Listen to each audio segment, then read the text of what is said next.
Juan Carlos, bienvenido a Creativo, ¿cómo andas? ¿Qué onda, Roberto? Muy bien, ¿y tú? Bien, ¿qué pedo? Para la gente que no te conoce, ¿te puedes presentar, por favor? Sí, claro. Soy Juan Carlos Salamanca. Soy abogado constitucionalista, trabajo en la Suprema Corte de Justicia. Y bueno, pues ahora sí que vengo aquí porque estamos, como mucha gente sabrá, ahorita está pasando, pues perdón la palabra, un desmadre en el Poder Judicial de la Federación.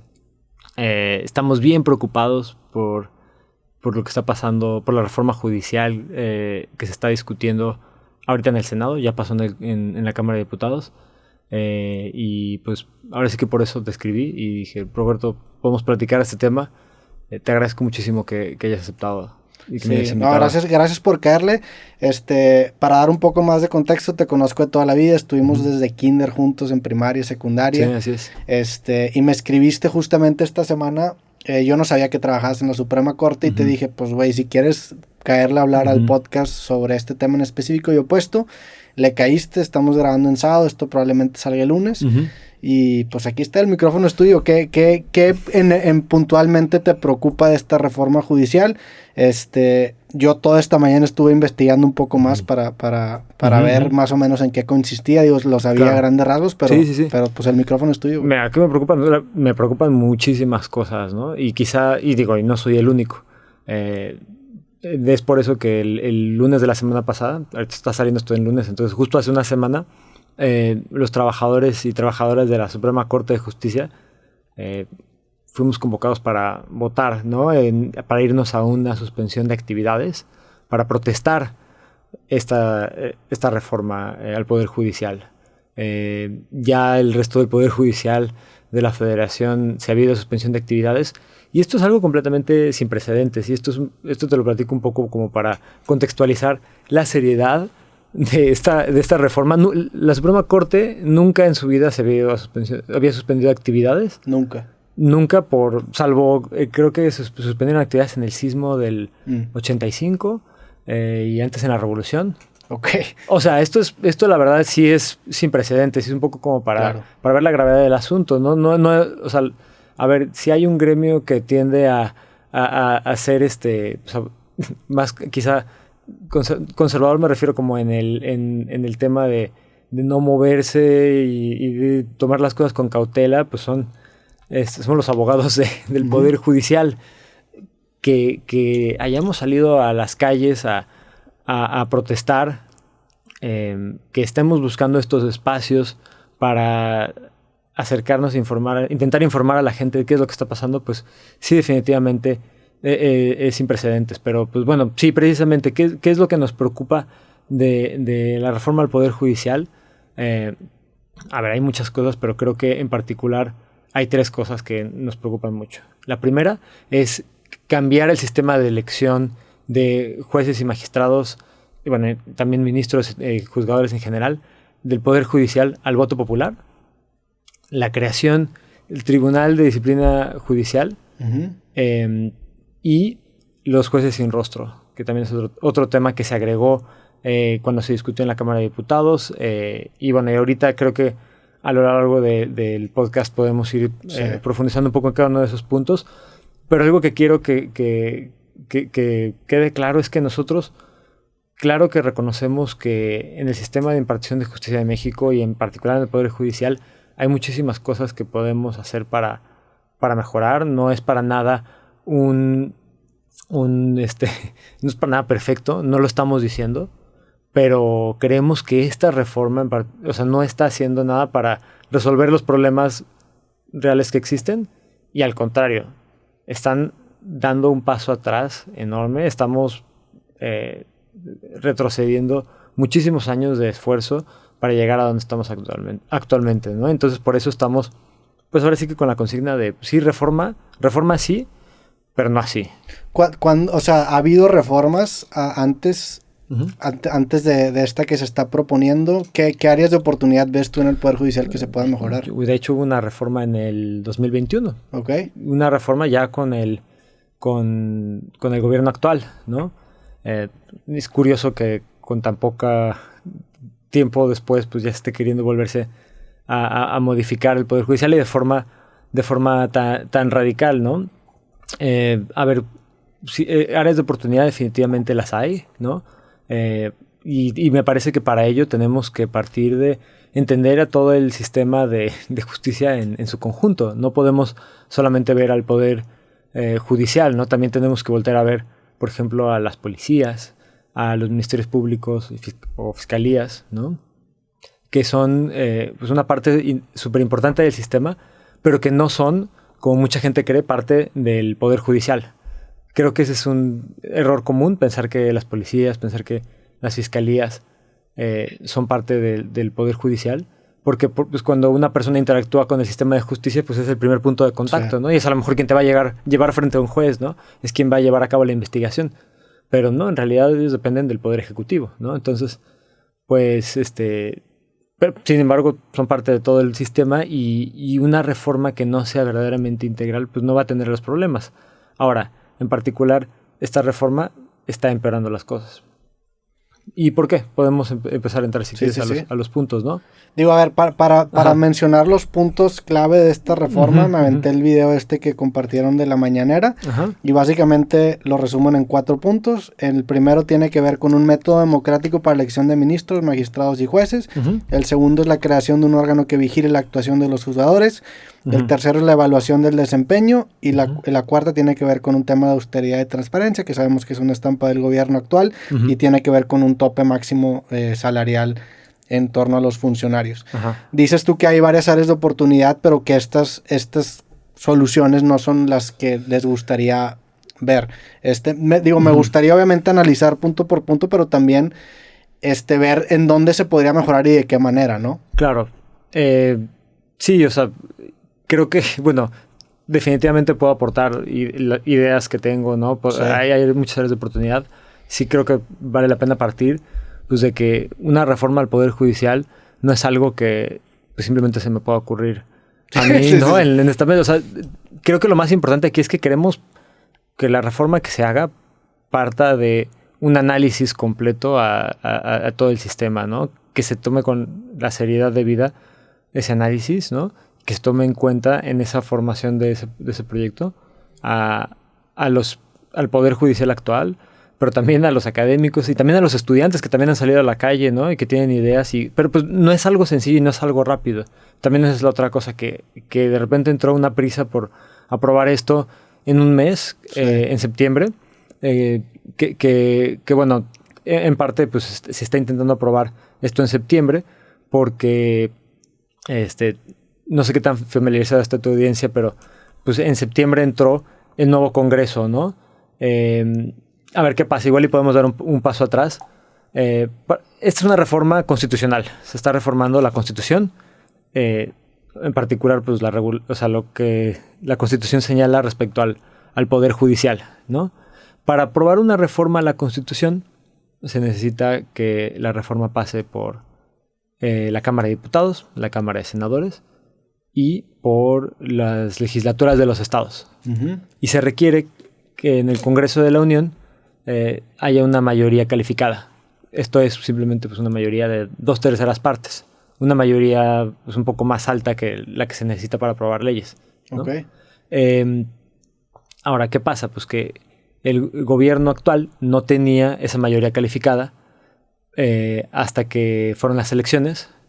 Y estamos en un como momento único porque tenemos, digamos, que el nuevo Congreso, el Congreso que se eligió ahora en junio, pero con el presidente que va saliendo, ¿no? Porque en realidad el Congreso entró, digamos que un mes antes que la nueva presidenta. Entonces, en ese mes de septiembre, que es justo como que ese último mes de gobierno del presidente, pero el nuevo mes de gobierno del Congreso, que tiene la mayoría calificada, se quiere pasar esta reforma. La verdad, a las carreras. Sí, pero se pasaría de otra manera, por ejemplo, si Obrador se va del poder y entra Sheinbaum, pues también pertenecen al mismo partido, al mismo movimiento, o sea, en ese sentido seguiría teniendo mayoría calificada, o sea... Sí, la tendría, pero es interesante, pues, ¿por qué no precisamente, pues, por qué tenemos tanta prisa de pasarla en septiembre? ¿Por qué no, pues, lo vamos pasando en las cámaras con mayor tranquilidad para que se le dé el debido análisis, ¿no? Bueno, a ver, de entrada a mí me parece que desde esta propuesta pues yo creo que lo que habría que hacer, lo que creemos que habría que hacer es desecharla por completo y más bien partir de cero, pero sí llama la atención, no deja de llamar la atención la prisa, ¿no? De pasarla. O sea, es como una estampa rápido. Que quiere dejar de salida, puede ser, ¿no? Puede ser, sí, un regalo de despedida, pero es un regalo de despedida muy costoso, ¿no? Sí. En mi opinión. Pero como quiera, aunque no se pasara tan apresuradamente, pues la nueva administración viene de la misma escuela, o sea, es algo que eventualmente va a acabar llegando, ¿no? O sea, llegaríamos a esta misma discusión, quizá más pausados, no, a lo mejor no votando en un gimnasio, pero sí hubiera un poco más de calma, ¿no? Podría ser que sí, o podría ser que a lo mejor la nueva presidenta se dé cuenta que esta reforma no le conviene al país porque va a tener muchos costos. Me refiero a costos no solo económicos, porque habrá costos económicos, pero costos en muchísimas materias, y no sé, a lo mejor pues, lo reflexionaría y a lo mejor podría proponer algo diferente. Yo no sé si a lo mejor... No lo dudo, pero sí. A lo mejor, digo, quién sabe, puede ser que pase tal cual, ¿no? Ahorita le digo, a ver, estoy yo imaginando, quizás estoy imaginándome cosas, ¿no? A lo mejor eso me van a decir. Sí, pues todos, no pasa nada. pero ¿por qué no dejar que vaya a un ritmo más normal, ¿no? O sea, no lo sé. Sí. En fin, más allá de este tipo de especulaciones, quizá vale la pena entrar a ver en particular pues la reforma, ¿no? Y las cosas que nos preocupan a todos los trabajadores de la Suprema Corte. Que por eso, pues digo, repito, por eso salimos a protestar en contra de la reforma. Y no estamos en... Algo que creo que es importante que quede claro. No estamos en huelga.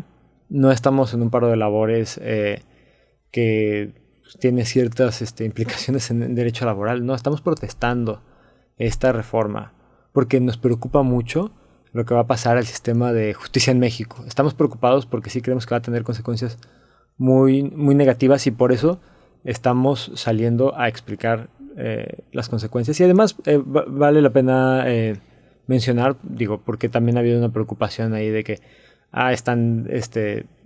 se está poniendo en riesgo la impartición de justicia en el país. Se están atendiendo todos los casos urgentes en la Corte y en el Poder Judicial Federal a todo nivel, pero pues sí creemos que es una prioridad en este momento, de hecho un deber, así lo vemos, salir a hablar de los riesgos de la reforma, porque pues bueno, haber una preocupación porque se está incumpliendo la impartición de justicia, pero pues ¿qué va a pasar una vez que pase la reforma, no? O sea, las consecuencias van a ser mucho más negativas. ¿Y es un consenso del Poder Judicial estar en contra de esta reforma? Bueno, digo, obviamente habrá un contraejemplo, pero en general, hablando... o sea, sí es una mayoría abrumadora, ¿no? Okay. Pero bueno, no, definitivamente no es el caso de todos, y vale la pena mencionar, por ejemplo, en la Suprema Corte, una vez platiqué que votamos los trabajadores, al día siguiente los ministros y ministras votaron por apoyar la suspensión de actividades, y fue una mayoría de 8 votos, pero en la Suprema Corte hay 11 ministros y ministras. Hubo 3 ministras que votaron en contra de la suspensión y que se han pronunciado a favor de la Suprema Corte votó para la suspensión de actividades en la que tú estás involucrado. Ok. Y esa es una suspensión de actividades de los trabajadores del Poder Judicial, o sea, o ¿cómo se entiende este grupo? Los trabajadores del Poder Judicial, el resto del Poder Judicial de la Federación ya había suspendido actividades. Solo antes, la Suprema Corte. La Suprema Corte se había quedado, ahora sí que había seguido trabajando, y más bien nos unimos al resto de los trabajadores del Poder Judicial de la Federación. Ok. Vamos a entrar ahora sí directo a la reforma. Me parece muy bien. Al primer punto, el método democrático para la elección de ministros. Hoy en día los ministros son propuestos por el presidente y elegidos por el Senado. Los jueces y magistrados son seleccionados mediante un proceso cerrado y dirigidos por el personal del Poder Judicial. Esto es como está hoy en día, ¿no? La designación o la elección de los ministros y los jueces y magistrados, ¿no? La reforma propone que todos los cargos se elijan por voto de la ciudadanía, y va a haber una convocatoria abierta con requisitos mínimos de tener licenciatura en Derecho con un promedio de 8 y 9 para las materias en las que aplique, dependiendo del giro al que vas a entrar. Y va a haber un comité que evalúe los mejores perfiles, destacando la honestidad.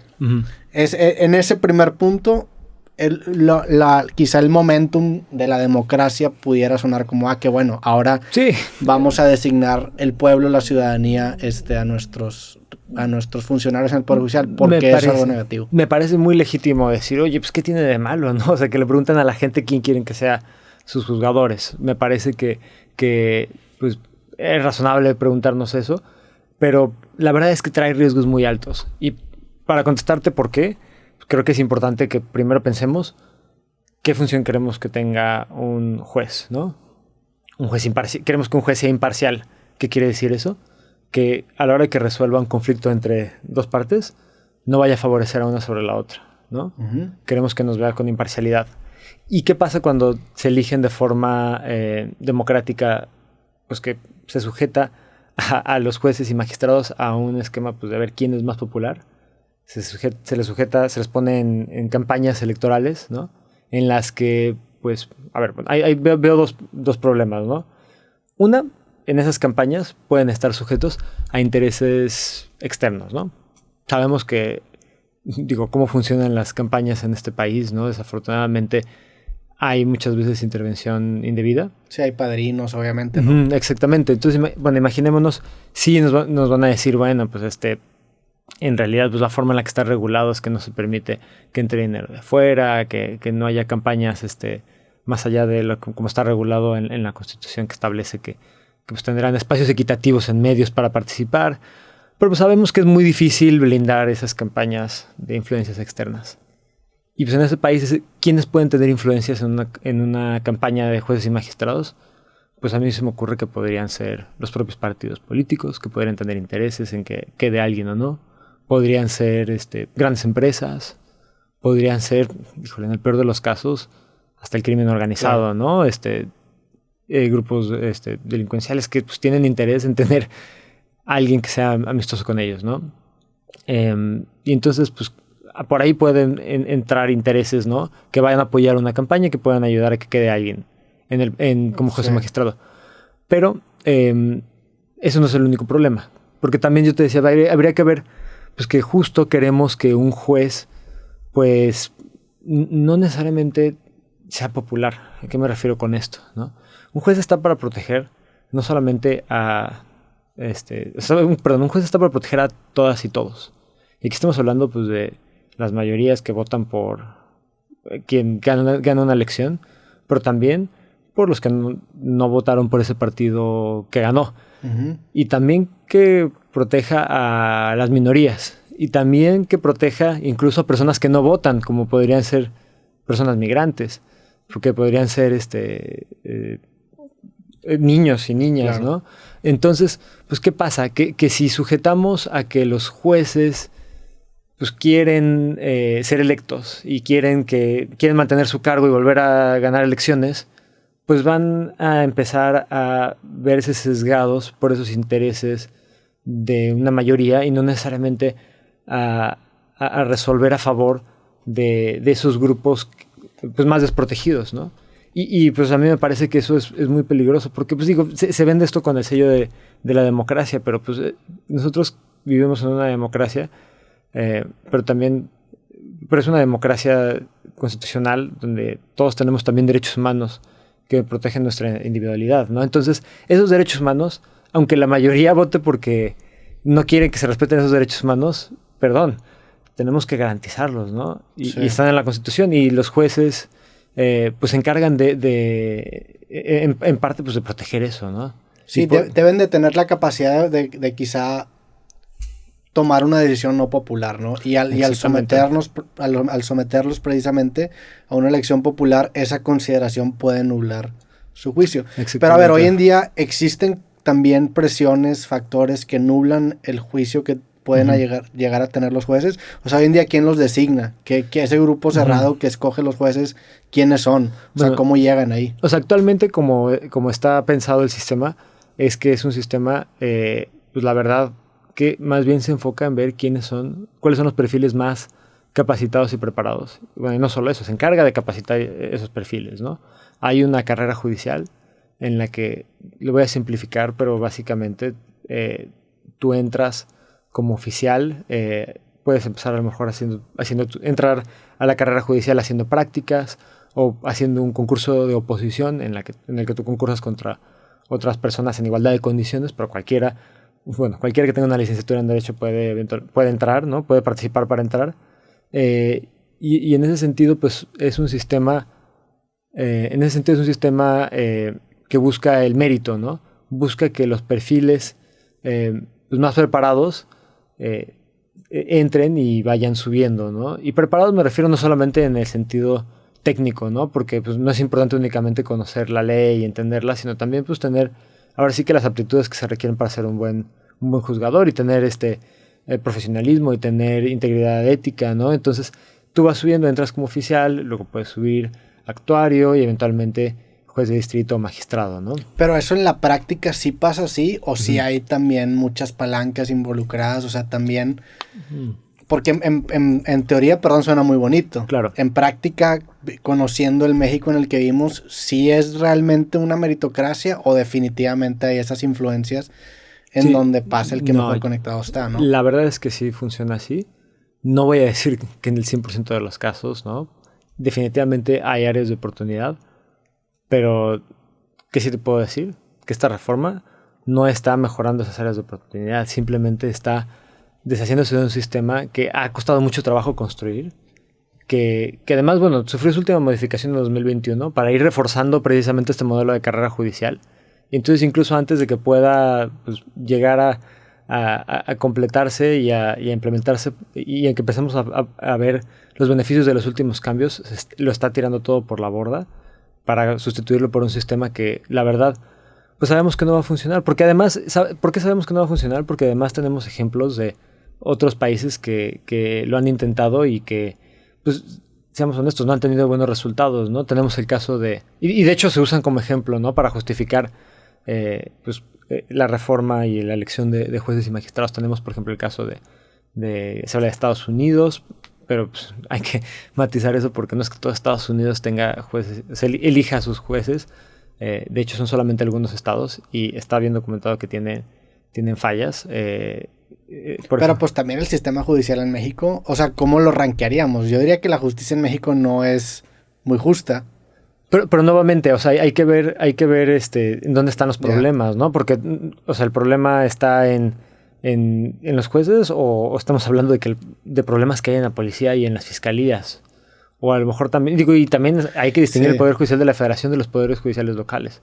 A ver, no estoy diciendo nuevamente, y es que esto no es lo que no estamos diciendo que el Poder Judicial de la Federación sea perfecto, para nada. Pero se le está culpando de cosas que no son su responsabilidad, de fallas que no son su responsabilidad. Y dos, los problemas reales que tiene no se están atendiendo con la reforma. Al contrario, se están deshaciendo muchos de las virtudes y méritos que tiene, que han costado mucho trabajo construir, y trabajo y recursos al Estado mexicano, recursos que vienen de nuestros impuestos, y pues simplemente se está deshaciendo de todas esas personas que se han preparado, y además de esos sistemas que se han ido construyendo poco a poco para ir mejorando el sistema, y pues nada, pues se está perdiendo, ¿no? Pero esa es la parte que nos frustra, ¿no? Entiendo que quizás se está instrumentalizando esto que acabo de decir de que el sistema de justicia en México es jodido, que es, a pesar de que quizá no haya fundamentos sólidos, es una creencia popular, ¿no? Y si tú vas a la calle, la gente te va a decir eso. Se está agarrando ese eslogan para empujar precisamente esta reforma y echarle culpas que no le corresponden. Pero también, o sea, cuando se dice que en México existe mucha impunidad, que no sé cuánto, no me sé la cifra exacta, pero uno de no sé cuántos delitos pasan desapercibidos.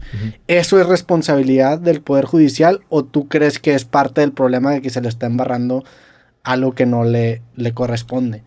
O sea, creo que sí está relacionado, ¿no? Definitivamente hay una responsabilidad compartida, pero me parece que mucho de ello tiene que ver con las policías y las fiscalías, ¿no? La fiscalía no entra en... No, las policías y las fiscalías no son parte del Poder Judicial, son parte del Poder Ejecutivo.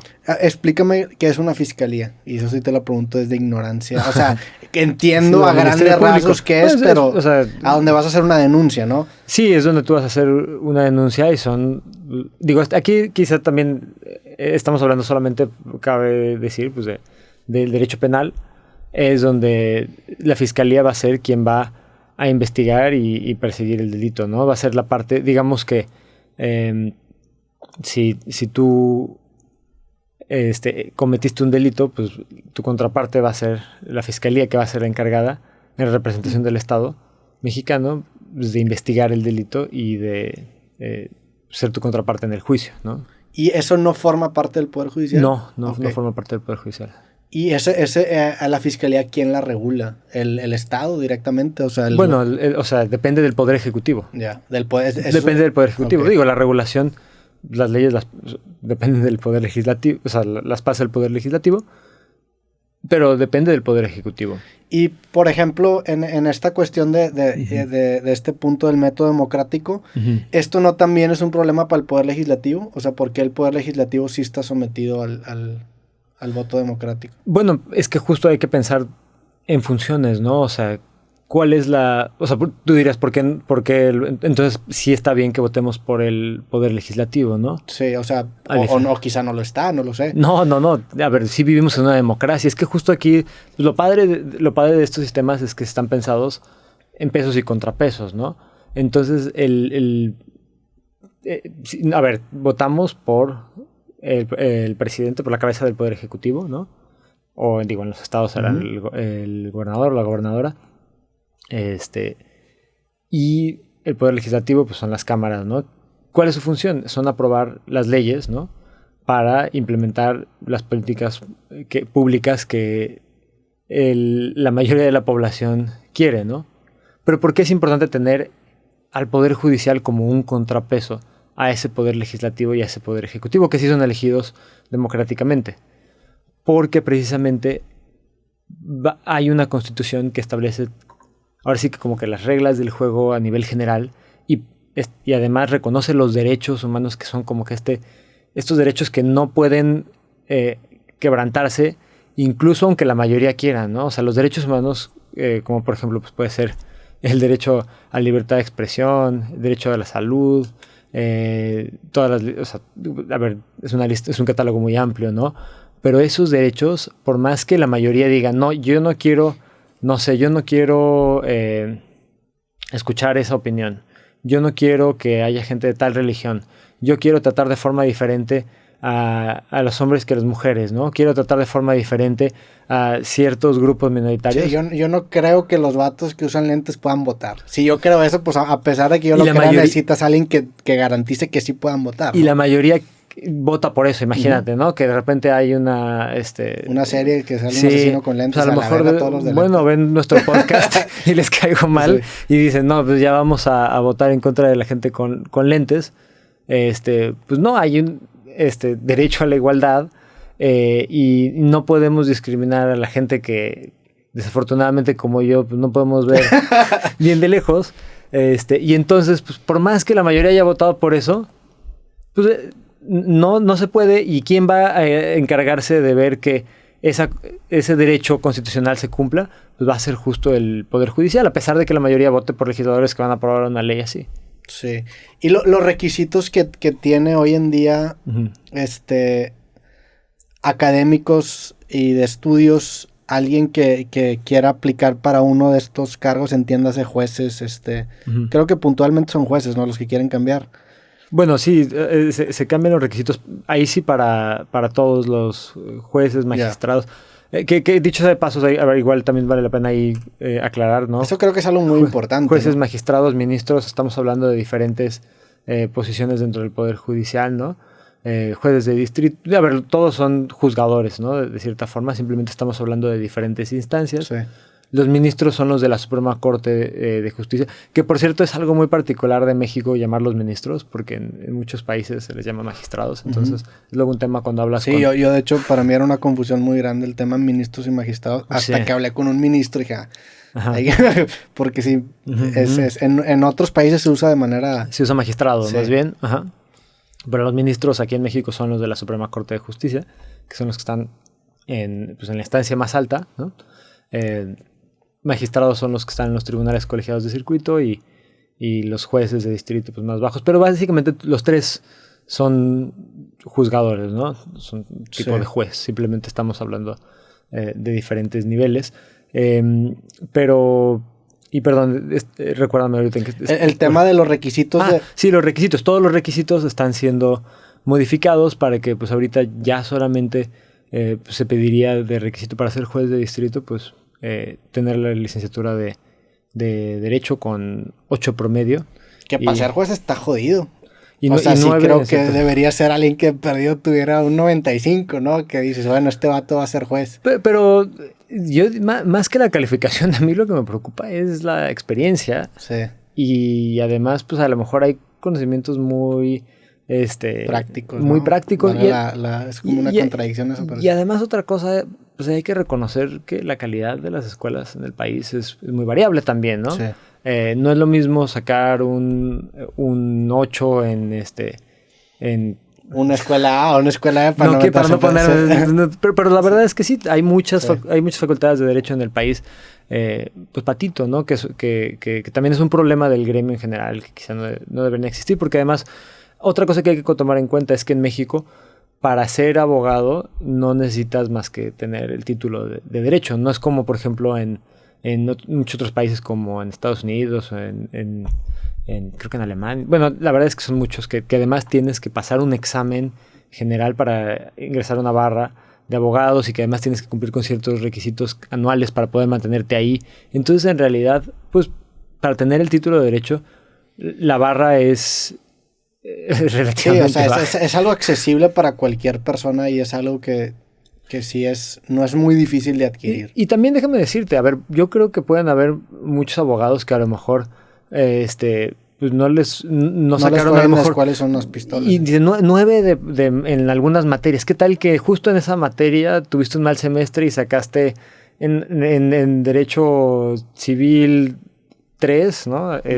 Porque hay varios de civil, sacaste 8.5 en lugar de 9, entonces a pesar de que eres buenísimo como abogado y ya llevas varios años de haber salido de la escuela, o sea, ya perdiste la oportunidad para siempre. O sea, me parece que son requisitos. Sí, tienes razón. Creo que sí tiene mucho más peso, obviamente, la experiencia y la práctica que el requisito académico duro, ¿no? Y que además tiene mucho más sentido, pues, que sean exámenes que a la hora de que dices, ok, quieres ser juez, vamos a evaluarte en este momento, para también evaluar en igualdad de condiciones, justo eliminando este tema de que pues no es lo mismo ir a una escuela que a otra, ¿no? No es lo mismo una calificación en una escuela que en otra, y que también pues si sales ya y llevas años de experiencia, pues ya no, o sea, digamos que eso ya no va a ser relevante, y por eso pues a final de cuentas pues aquí creo que se maneja como un tema de accesibilidad, ¿no? De que queremos que cualquiera pueda ser juez, ¿no? Y pues aquí la verdad es que hay que reconocer que actualmente cualquiera tiene acceso a la carrera judicial, siempre y cuando tenga una licenciatura en Derecho, y vaya cumpliendo con estos requisitos. Entonces, más bien aquí el tema es que, pues, queremos, o sea, ¿qué queremos? Más bien, ¿a qué nos referimos cuando decimos que queremos que sea accesible la carrera judicial? Queremos que cualquiera pueda entrar, cualquiera me refiero que venga de cualquier... Es un poco como esa escena de Ratatouille que es muy buena, ¿no? El de cualquiera puede cocinar, ¿recuerdas? Uh-huh. Pues no es que cualquier persona pueda ser un juez, más bien que una persona viniendo de cualquier contexto tenga la oportunidad, de hacerlo. Y ahorita el modelo sí está siendo así. Es cierto que no siempre había sido así, pero se ha ido construyendo, se ha ido mejorando para que así sea en la actualidad con la carrera judicial. Pero pues eso no quiere decir que queremos que cualquier persona que acaba de salir de la carrera de Derecho queremos que sea juez en ese instante. Para nada. Y o sea, ¿cómo conciliaríamos entonces esta parte de el buen sistema que se tiene actualmente para uh-huh. Escoger a los jueces con el tema de la impunidad en el país? Muchos casos no llegan a esa instancia del juez y uh-huh. por eso se mantienen impunes, o cómo se concilia estos dos datos que parecen ser contradictorios. Pues mira, es que en realidad habría que atender, la verdad es que hay que hacer un estudio mucho más profundo, pero pues yo te diría, pues hay que volver a ver qué está pasando precisamente, o sea, cuáles son las causas de la impunidad, ¿no? Por ejemplo, una gran crítica es, oye, es que se sueltan, los jueces sueltan a mucha gente, ¿no? Y hay mucha frustración, ¿no? Ya liberaron, bueno, equivocadamente dicen, ya liberaron a otro criminal. Bueno. Sí. No, a ver, ¿qué pasó aquí, no? O sea, esta persona, y digo, lo dije así para ejemplificarlo, ¿no? ¿Por qué lo liberaron? Porque no había pruebas, ¿no? Porque a lo mejor esa persona era inocente, simplemente la policía agarró a alguien como chivo expiatorio, o a lo mejor esa persona pues no se hizo una buena labor de investigación para recabar las pruebas. Entonces el juez pues a la hora de revisar la carpeta de investigación pues, se dio cuenta que no había elementos para que esa persona recibiera una condena. Entonces no lo sé, o sea, habría que tener esas causas, pero es que pueden ser muchísimas, ¿no? También el tema, digo, ejercer justicia en México por los riesgos a tu integridad física que eso conlleva es una presión muy distinta a que quizá llegue a una decisión que no se debió haber llegado por cuestión de soborno o por cuestión de que te amenazaron. O sea, es bien distinto. De entrada, mucha gente ni siquiera va a denunciar los delitos, ¿no? O sea, también ese es un gran problema, porque cuando vas a un ministerio público, ¿no? O sea, es una experiencia tan desagradable, tan hostil. Tan hostil, ¿no? Parece que, o sea, te vuelven a victimizar, te revictimizan, ¿no? Entonces, ¿qué está pasando ahí? Hay muchísimas cosas que están pasando. Y nuevamente, es difícil, porque muchas veces la ciudadanía no ve todo el mismo sistema en su conjunto. Y definitivamente hay que verlo en su conjunto a la hora de pensar cómo lo resolvemos. Pero pues sí, se le acaba atribuyendo al Poder Judicial cuando en realidad pues las causas son muchas, ¿no? Sí. Y nuevamente, no es decir que el Poder Judicial sea perfecto, pero esta reforma no está atendiendo los problemas del Poder Judicial y definitivamente ni siquiera está atendiendo a muchas áreas donde hay que mejorar cosas en el sistema de justicia. Sí, a título personal sí creo que someter jueces a una elección popular nularía más el criterio. Uh-huh. Y si bien, como dices, no es perfecto, yo también comparto que no es la solución y es una opinión meramente personal. Claro. El segundo punto sobre la creación de un órgano que vigile la actuación de los juzgadores. Hoy en día existe el Consejo de la Judicatura Federal como el órgano administrativo y que es dependiente de la Suprema Corte y que está integrado por miembros del Poder Judicial. El Consejo de la Judicatura básicamente se regula a sí mismo, es integrado por el Poder Judicial y regula el Poder Judicial. Eso dice cuando menos mi nota. Tienen sanciones mínimas y estas notas están creadas a partir de lo que se compartió en la mañanera. Uh-huh. La reforma dice que se va a crear el Tribunal de Disciplina Judicial como autoridad independiente de la Suprema Corte, integrada por magistrados electos por voto popular, que va a tener facultades más amplias para investigar cualquier juzgador y sanciones ejemplares. Uh-huh. ¿Qué opinas de este segundo punto? Bueno, a ver, partamos del nuevo tribunal, ¿no? Que de verdad plantea muchos riesgos que no son tan obvios, me parece, pero pues sí representan un gran riesgo para la independencia de la impartición de justicia. Y antes quizá de entrar al tribunal hay que pensar pues que un juez, o sea, la independencia judicial, ¿qué es y por qué es importante? Pues queremos que un juez, así como vemos que no queremos que esté sujeto a influencias externas y que sea imparcial, queremos que sea independiente en el sentido de que tenga la capacidad y no solo la capacidad, sino el respaldo institucional de que puede tomar la decisión que considere es la correcta conforme a la ley y conforme a su apreciación del caso, sin que se le vaya entonces a castigar porque alguien consideró que tomó la decisión equivocada, ¿no? No quiere decir que la decisión no sea revisable, ¿no? Hay varias instancias que precisamente ayudan a revisar el asunto, pero una cosa es esa y otra cosa es decir que si alguien más no estuvo de acuerdo con tu decisión, te va a destituir, ¿no? O te va a sancionar.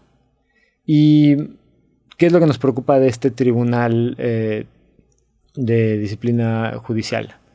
Es que no solamente, o sea, que se le está dando una atribución súper peligrosa en la que puede, por la forma en la que está redactada tan ambigua, se le puede castigar a los jueces y a los magistrados por lo que decidan. Y a ver, y tú me dices, pues, ¿qué tiene eso de malo, no? O sea, más bien vamos a pensar qué es lo que sí nos preocuparía, qué es lo que sí queremos que se pueda sancionar en un juez. Pues más bien por la forma en la que se comportan, ¿no? Por ejemplo, o más bien por lo que podría afectar su imparcialidad a la hora de emitir una resolución. Uh-huh. Oye, pues recibió un soborno. Oye, pues tiene un interés en el asunto, ¿no? Un interés monetario, porque a lo mejor tiene que ver con una empresa en la que invirtió y está resolviendo el asunto. oye, está resolviendo un asunto que tiene que ver con un familiar, ¿no? Oye, pues está sujeto a presiones externas, y no dijo nada. Oye, está abusando de alguien en su espacio de trabajo, ¿no? Sí. Ese tipo de cosas, claro que queremos castigarlas.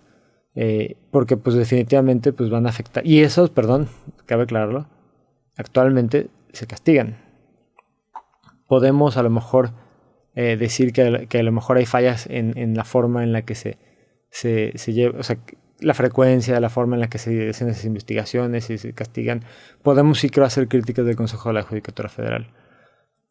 Pero lo que está haciendo esta reforma es que está agregando este supuesto de forma súper ambigua en el que el tribunal puede no solamente sancionar por eso, sino también por el contenido de la resolución, ¿no? Por el sentido de la resolución del juez, cosa que le resta muchísima independencia. Y esto es todavía más preocupante cuando vemos de qué forma se eligen a los miembros de este tribunal. Se eligen también por voto popular. Entonces, sí. ¿Qué pasa? Que quien logre controlar a este tribunal, pues potencialmente puede controlar las decisiones pues de casi todo el poder judicial, porque va a ser básicamente, van a ser jueces con una guillotina en el cuello, en el que va a decir, ¿cómo quieres resolver? ¿Vas a resolver así, en contra de los intereses que está respaldando el Tribunal de Justicia? Pues, guillotina, pierde su trabajo, ¿no? Y eso no entiendo esa parte de que, ver, si el tribunal está elegido también por votación popular y se le dan criterios ambiguos para evaluar la resolución de los jueces, le puedes empaletar a alguien cualquier cosa y lo sacas, ¿no? Pero hoy en día no pasa eso. O sea, hoy en día no se presta para la ambigüedad, eso no pasa hoy en día. Es que los jueces tienen independencia en cuanto a las resoluciones que emiten. O sea, se les puede castigar, pero no por el contenido de sus resoluciones. O sea, si un juez recibe un soborno hoy en día y se comprueba, ¿qué pasa? Claro que lo deben sancionar, ¿no? Y la diferencia es que aquí no necesariamente tiene que pasar algo así, sino que por un criterio ambiguo se puede acabar sancionando un juez. A ver, voy a poner un ejemplo, ¿no? Imagínate que tú... a ver, pensar en un ejemplo. O sea, la manera en la que, una lectura demasiado simplista de todo esto. A ver, sí, que eres muy bueno, creo, en coloquializar a veces de más las cosas. No, pero creo que es una gran... tienes una gran habilidad para eso. Te lo agradezco. Pero para mí la manera de ver este tema sobre... precisamente en el tema de la elección popular es, bueno, tienes a dos poderes que la elección popular está presente. ¿Eso qué quiere decir? Pues que se presta mucho incluso a decisiones populistas, a maneras de actuar que complazcan a la mayoría de las personas que busquen el aplauso, ¿no? Y tienes a esta otra entidad que no depende de esa elección popular, entonces si bien no está sujeto a ese tipo de incentivos, existen otros incentivos, que son incentivos más privados, más internos, que hay. O sea, todos los seres humanos somos corrompibles y existen presiones y existen los mismos problemas que todo el mundo sufre, ¿no? Sí. Entonces, para mí es bueno decir... Pues los dos son problemas, pero pues se acaban como contrarrestando, ¿no? Acá tienes el problema y generas quizá figuras que tienden al populismo, que ofrecen soluciones sencillas para problemas complicados. Y del otro lado tienes otro juego, quizá un poco distinto, pero de cierta manera, no sé si hay un balance, pero se contrarrestan. Ya si todo es elección popular, ya estás hablando que quien controle a la masa va a controlar la narrativa y va a controlar a los tres poderes. Y van a entrar en carril express para hacer lo que quieran, ¿no? Eso es cuando menos mi lectura muy simplista. Entonces yo digo, bueno, pues si bien no me encanta tampoco en la manera en la que está el status quo, creo que el someter toda la elección popular es meter en carril express para que se vaya una sola persona, no una sola persona, sino un solo grupo de personas para mover el país hacia donde quieran. Esa es como mi lectura coloquial. Sí, y me parece que pues justo cuando partimos de entender cuáles son las funciones de cada uno de los poderes, pues entendemos por qué están diseñados de la forma en la que están diseñados, ¿no? Es justo, digo, y por eso insisto en el tema de no sé, de grupos minoritarios, ¿no? De grupos que no votaron por la mayoría, aquí minorios que no son populares, ¿no? Y no hay un incentivo para defenderlos si no está estructurado de esta manera. Que también tienen derechos, ¿no? Y ojo, tampoco estoy viniendo aquí a defender el status quo y creo que los trabajadores del Poder Judicial lo vemos en las consignas, ¿no? Sí a una reforma, pero no así, ¿no? Sí, reforma sí, pero no así, ¿no? No a esta reforma, ¿no? Porque sí reconocemos que hay problemas por mejorar, pero queremos que esas soluciones atiendan a un diagnóstico serio, ¿no? Y no a las carreras, y no simplemente pues por, qué sé yo, intereses de quizá, pues sí, tener un control, ¿no? De un poder que a lo mejor sí ha sido un contrapeso, ¿no? Pero que también creo que es importante recordar algo, ¿no? A las personas que están ahorita apoyando a la reforma porque, no sé, ahorita están a lo mejor afiliadas o cercanas al partido en el poder. Ahorita están en el poder, pero puede ser que mañana no lo estén, ¿no? Las democracias así son, es un ir y venir. Y ese mismo poder judicial que a lo mejor ahorita lo ven como equivocadamente como una oposición, simplemente está haciendo un control constitucional, ¿no? De las medidas, pues también sirve para protegerlos a ellos, ¿no? Y creo que eso muchas veces se puede olvidar cuando alguien está yendo bien, sí. Pero pues, o sea, así es la suerte, ¿no? Y sí es importante por eso que mantenga su autonomía, me parece. Pero bueno, entonces este segundo punto lo damos por concluido, ese análisis. El tercer punto tiene que ver con la idea de evaluación del desempeño. Hoy en día, una vez que se ratifiquen, los jueces y magistrados son inamovibles hasta su jubilación o muerte. ¿Eso es algo cierto? Sí, y tiene una razón de ser, ¿no?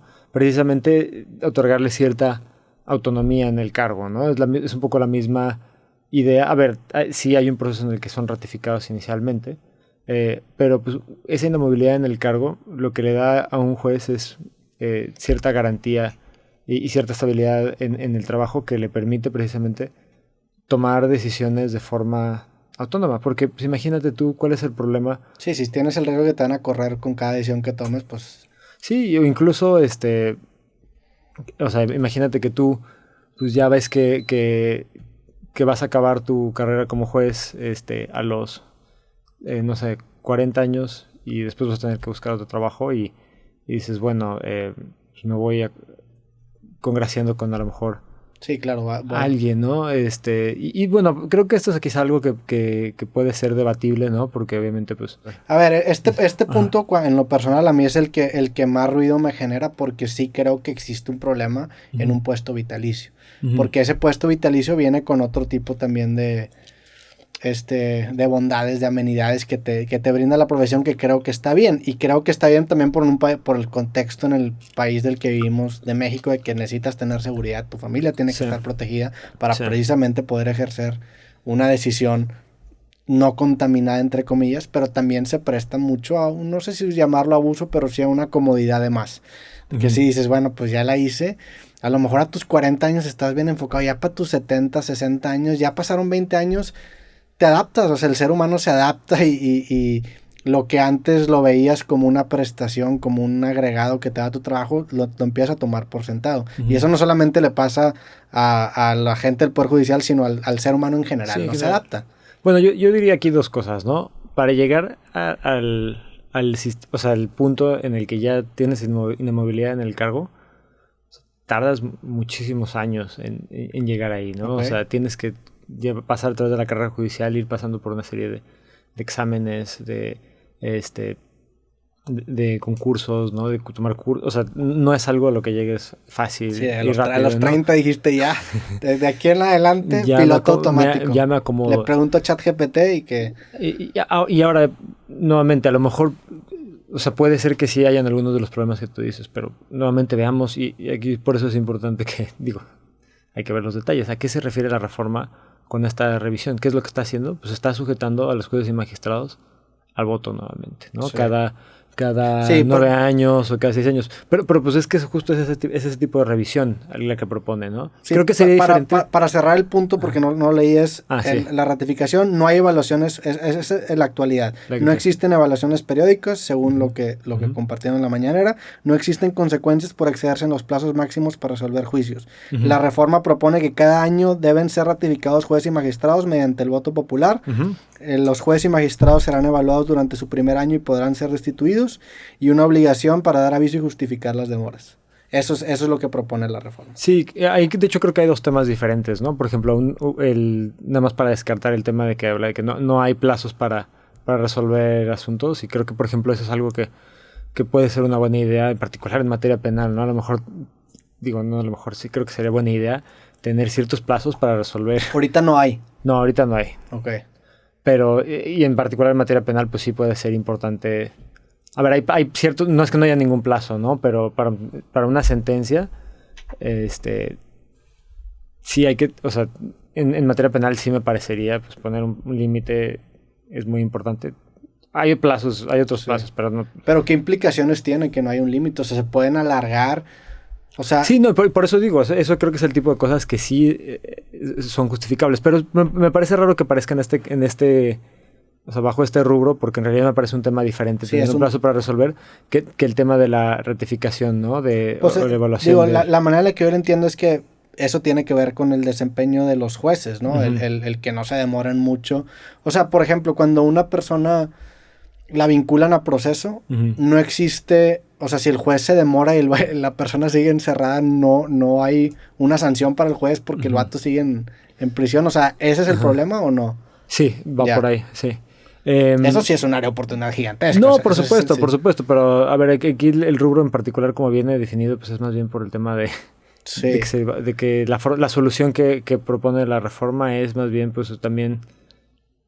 Nada más dice obligación para dar visa y justificar demoras, que también se cae mucho en la ambigüedad. Pero yo sí lo metería, uh-huh, con el tema de desempeño. Pues si un juez empieza a retrasar todos, uh-huh, los juicios que tiene, pues ese juez está aliando, hay que sacarlo, ¿no? Sí.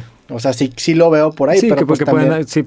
definitivamente debería ser una causal, o podría ser una causal. No, y se presta para algo sobornable, que bueno, ya sabemos que este güey no va a ser culpable, nada más que tárdate 2 meses más para que esté, uh-huh, encerrado. Uh-huh. O sea, sí se presta para... Claro. Es una vulnerabilidad, como dirían mis amigos tecnólogos. En el sistema. Es una manera para... Sí. Ahora, aquí más bien de lo que habla ese punto es en el tema de tener que estar cada determinado tiempo volviendo a votar a los jueces, ¿no? Sí. Y ahí me parece que sí hay un gran problema, porque pues, se les está sujetando a voto popular nuevamente. Y entonces quizá hay a lo mejor sí un área de oportunidad ahí, hay vulnerabilidades como dices, o sea, de que sí se puede acomodar a alguien en el cargo, ¿no? Puede empezar a flojear. Y quizás sí valdría la pena tener mecanismos para evaluar o sea, de forma más continua el desempeño de un juez o un magistrado. Pero el voto popular, sí, tiene todos los vicios que ya vimos para la elección. Pues van a seguir estando ahí cuando se trate de, pues, volver a revisar el cargo, ¿no? de alguien, ¿no? Para estarlo ratificando. Sí, estoy de acuerdo que el voto popular no, uh-huh, y otra vez en una opinión meramente personal, no es, sí, algo que debería considerarse. Sin embargo, esto en específico, que es algo que yo honestamente desconocía, creo que sí se tiene que tocar ese tema de que, sí, tengan que existir. Si no, el día de mañana me vinculan a mi proceso por algo que no dice, estás ahí valiendo madre. Y seguramente hay mucha gente que está, sí, en prisión, sí, por delitos. Pues sí, eso digo, es un problema no solamente de México, en Latinoamérica. No, pero sí es un problema súper serio. Es un problema gigantesco que se presta para ahora, para perseguir gente inocente. Pero también hay que decir algo, ¿no? Un problema también muy serio en México es que hay muy pocos jueces por la cantidad de habitantes que hay en el país. Entonces también...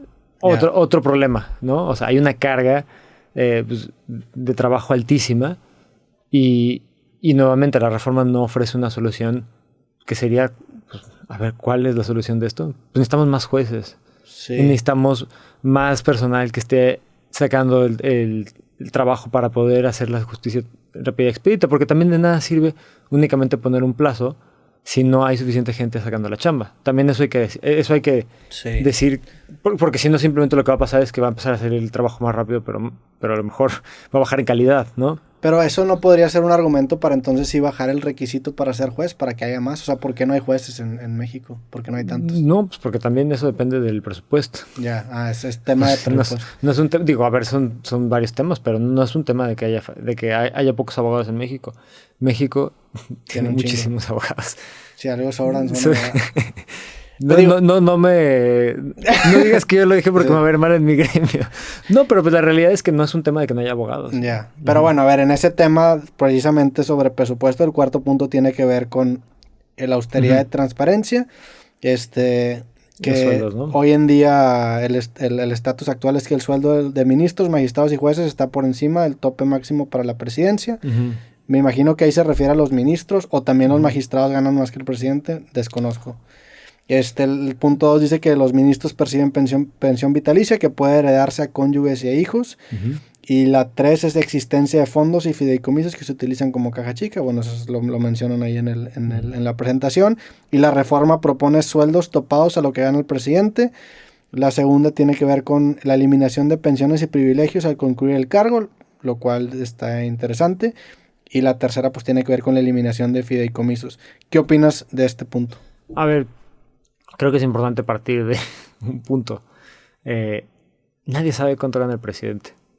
Entonces, yo no sé si los ministros o los jueces ganen mucho, poco, demasiado. Pero sí se sabe cuánto gana el presidente, ¿no? O sea, sí es... Sabemos cuánto recibe cada quincena. Sí. Pero las percepciones no son... Sí, bueno, es a lo que iba. El salario de un funcionario público, desgraciadamente, en México se vuelve muchas veces algo simbólico. Porque se enriquecen de otro tipo de accesos e informaciones que tienen. Pero no es a lo que me refería yo, nada más para que quede claro. Yo me refiero a que el presidente vive en Palacio Nacional. Y ahí está el costo de vivienda, y está el costo de homenaje, y está la comida. Y cuántas cosas no recibe simplemente por estar en ese ámbito. Entonces, pues, me parece que...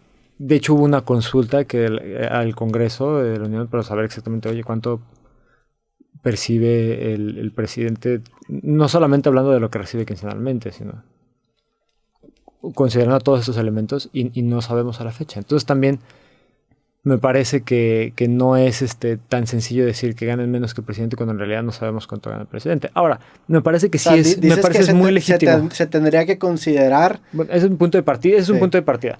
Me parece sí muy legítimo estudiar y analizar si los sueldos son demasiado altos o no en un país con tantas desigualdades como el que tenemos ahorita.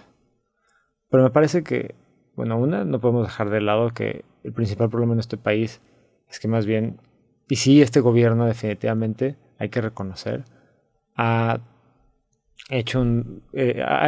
impulsado pues, el incremento del salario mínimo y ha subido, eso ha hecho que para millones de mexicanos pues suban los ingresos que perciben mensualmente. Pero la verdad es que me parece que el problema va más por ahí, ¿no?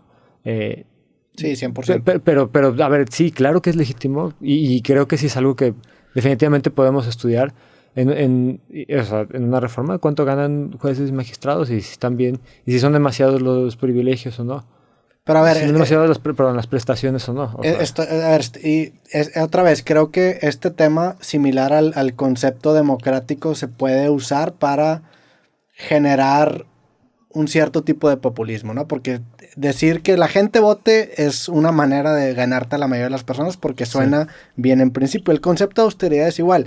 Sin embargo, también hay que considerar que idealmente gente así de preparada va a tener ofertas de trabajo muy bien remuneradas en distintos lugares y tiene que ser una oferta competitiva.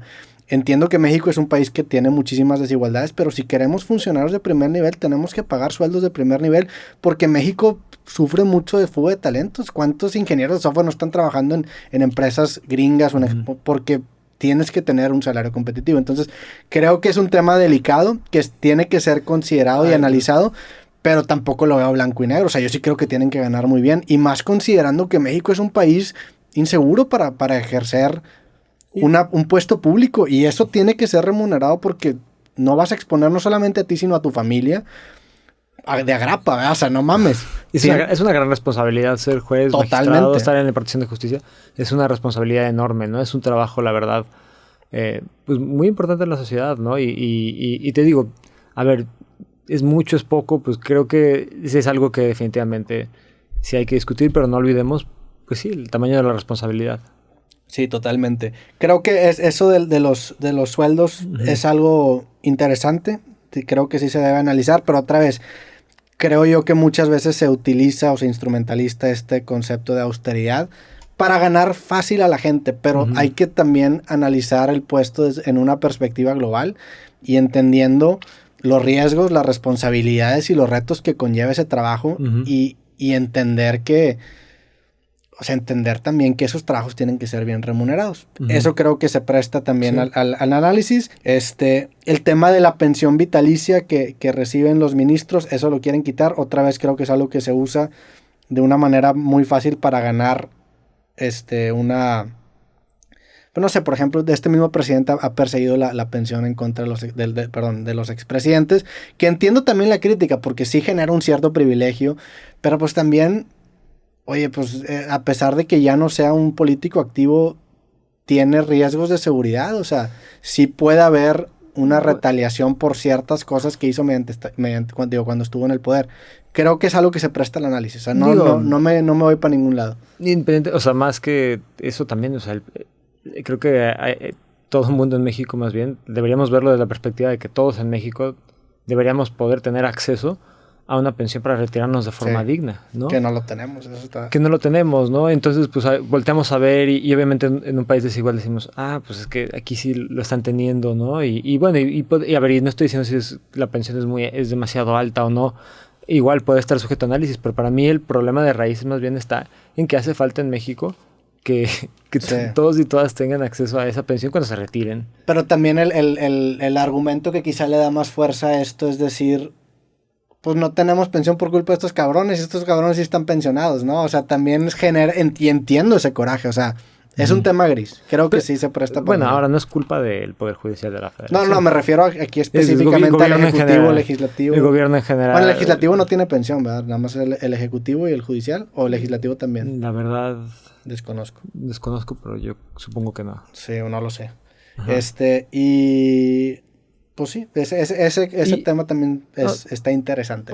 Otro tema que vale la pena destacar de la reforma judicial, que fue algo que fue incorporado ahora que se aprobó en la Cámara de Diputados, es el tema de los jueces sin rostro.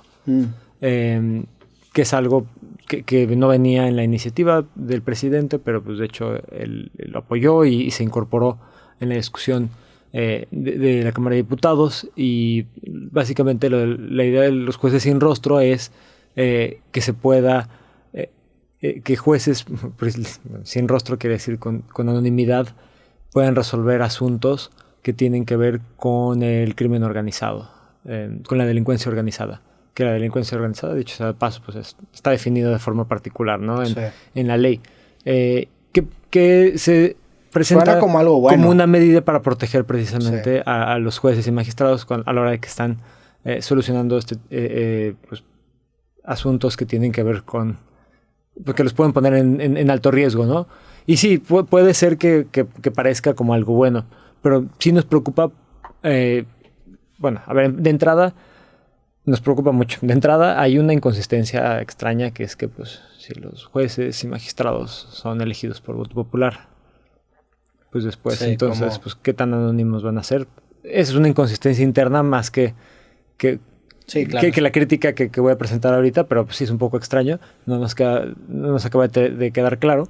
Pero la principal crítica pues es que esto es algo que se ha implementado en otros países, se implementó en Perú, se implementó en Colombia, y dio paso a muchísimos abusos, porque pues de entrada, alguien que está siendo juzgado por un juez sin rostro, pues no puede saber, por ejemplo, si el juez en realidad está siendo enteramente imparcial. Pues no conoce la identidad del juez. ¿Qué tal que es alguien que tiene algo, pues algún conflicto de interés, por ejemplo, ¿no?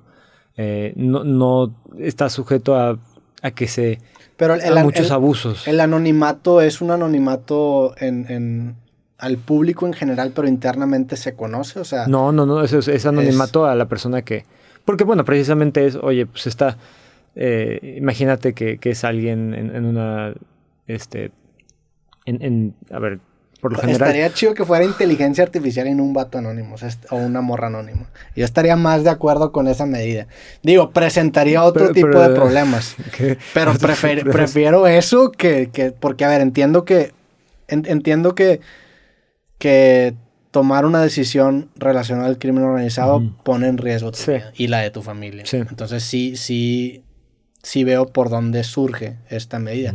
Pero como tú dices, claro que se presta abusos. Es que se presta abusos y están además bien documentados, ¿no? O sea, esto no es algo que simplemente suponemos que pueda pasar porque pasó en Perú y Colombia. Pero ahorita lo que hacemos es que los mandamos a Estados Unidos. O sea, por eso extraditan a la gente, porque tienen miedo de tomar la resolución aquí, o porque dicen, estos vatos tienen... O sea, ¿por qué se hace ese proceso? Bueno, ese es un tema...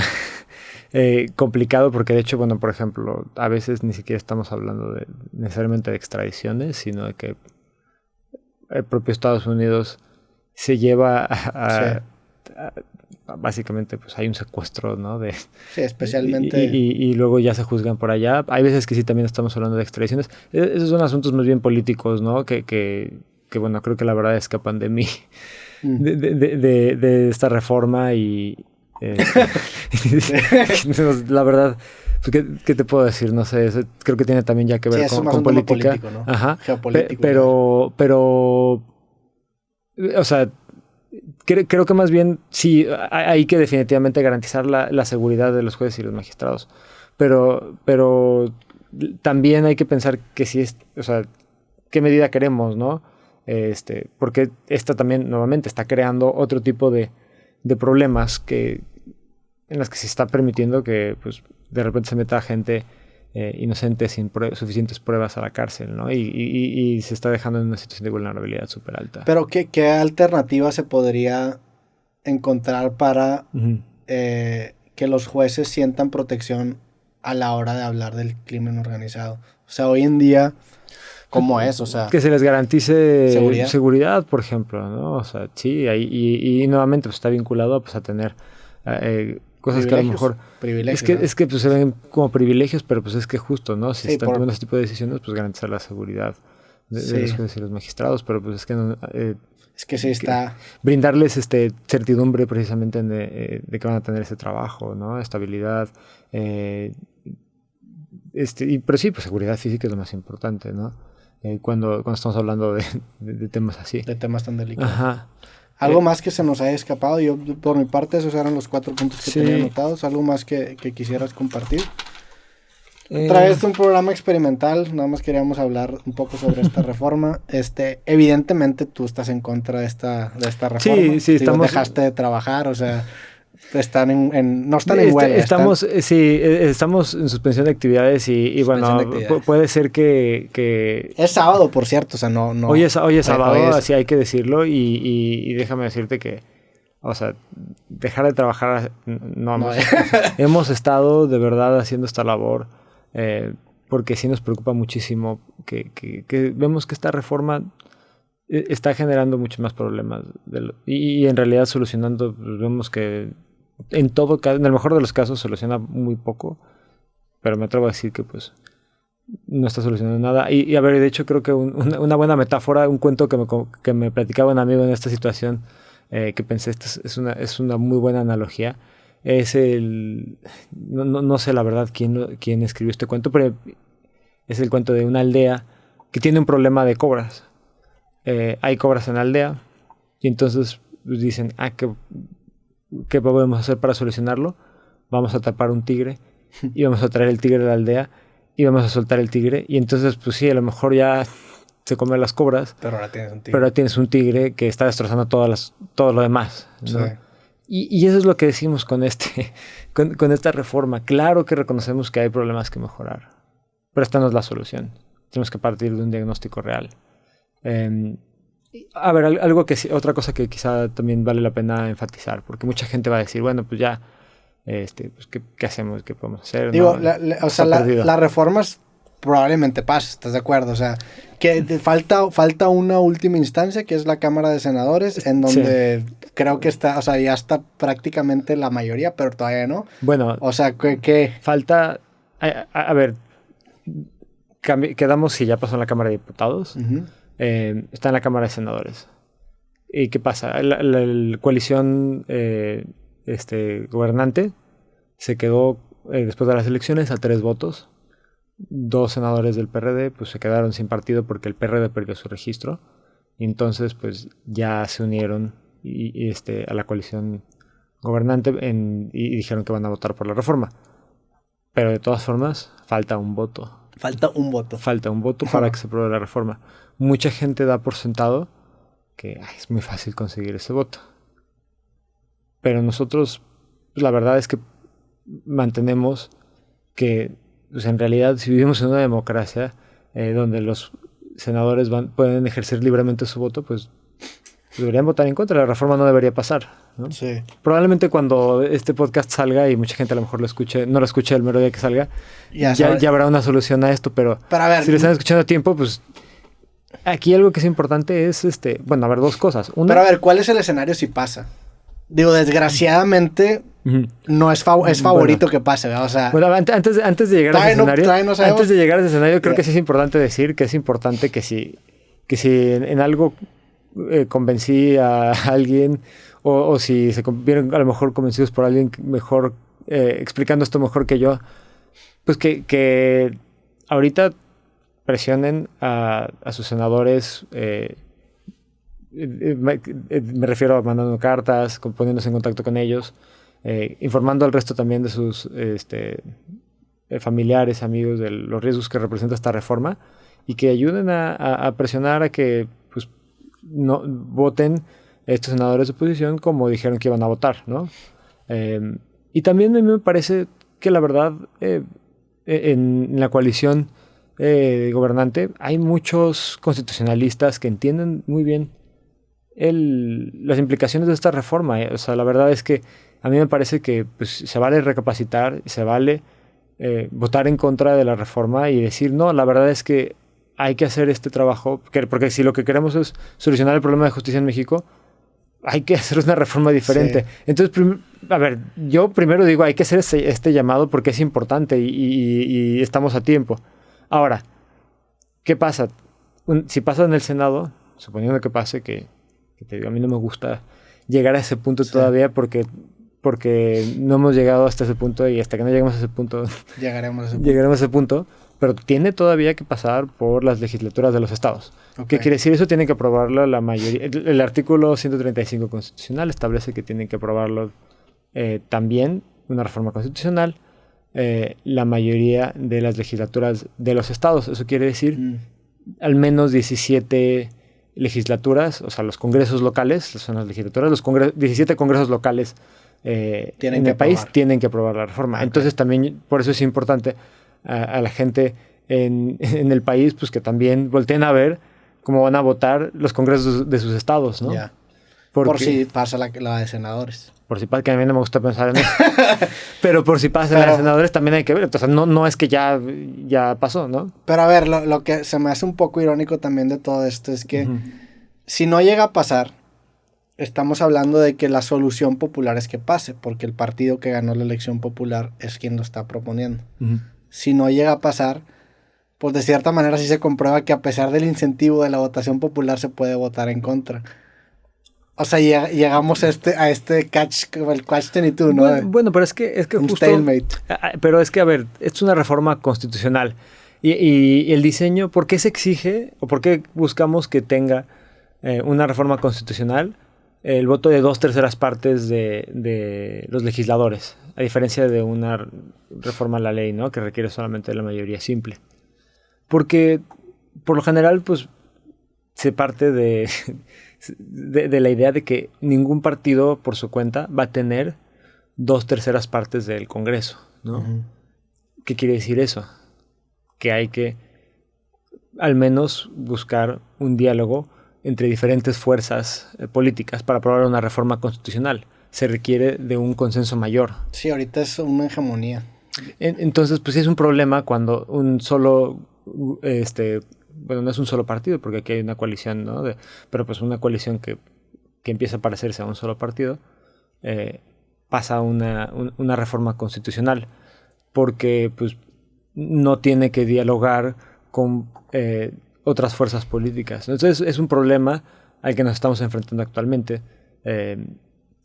Y bueno, pues sí, definitivamente, esto que dices, no, es este catch, pues yo no lo veo así, yo más bien veo que justo, a ver, se quedaron a 3 votos, ¿no? De conseguir la mayoría calificada en el Senado.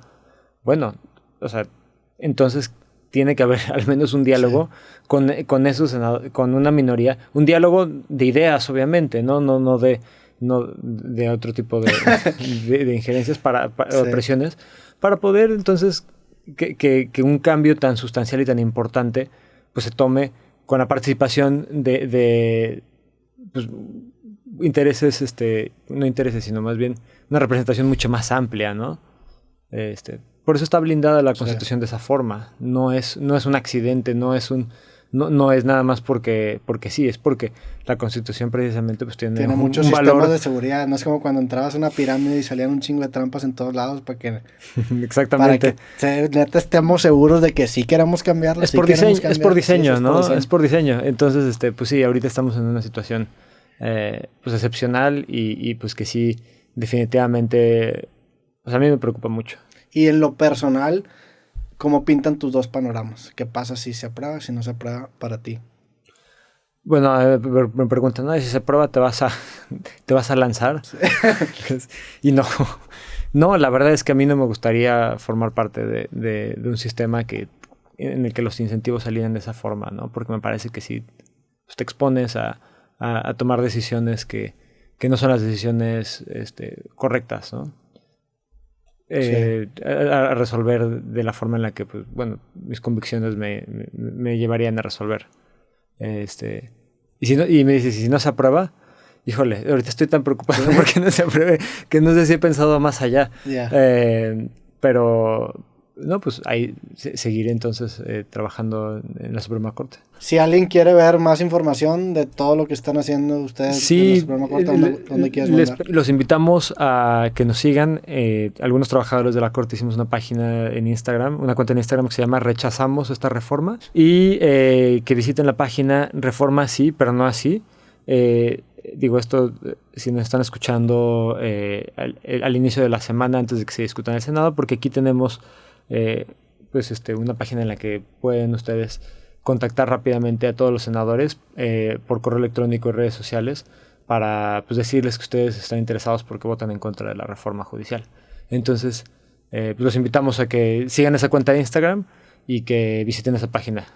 Pues bueno, ojalá que a la gente que haya escuchado este capítulo le haya gustado, se hayan informado. Sí. Si están de acuerdo que la reforma no tenga que pasar, ahí les dejamos la página para que precisamente hagan esa presión a sus senadores. Y si no, pues ahí nos ponen en los comentarios que... Sí, ¿por qué no? ¿Por qué no? Y está bien, y vivimos en una democracia y pues estamos teniendo un diálogo. Y yo te agradezco mucho tener este espacio para venir a presentar estos argumentos.